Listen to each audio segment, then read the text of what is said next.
அடியே, என்னாச்சுங்க? இன்னைக்கு என்ன குழம்புன்னு சொன்ன? சாப்பிட்டீங்களா? நல்லா இருந்துச்சா?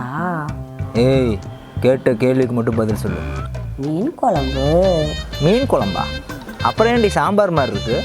அட ஆமாங்க, காலையில் உங்கள் அம்மா சாம்பார் கேட்டாங்களா, சாம்பார் வச்சிட்டு இருந்தேன். சரி.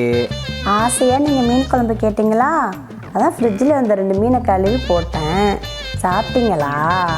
எப்படி என் குக்கிங்? முள்ளங்கி சாம்பார், வெண்டைக்காய் சாம்பார், முருங்கைக்காய் சாம்பார் இதெல்லாமே சாப்பிட்ருக்கேன்டி. இது என்னடி புதுசாக மீன் சாம்பார்? உங்கள் அம்மாவுக்கு தாங்க அது சாம்பார், உங்களுக்கு அது மீன் குழம்புங்க. பைத்தியக்காரி பைத்தியக்காரி, போன வழி. என் வாழ்க்கையில் இன்னும் நான் எல்லா குடும்பங்களை பார்க்கணுன்னு இருக்கோ எனக்கே தெரியல.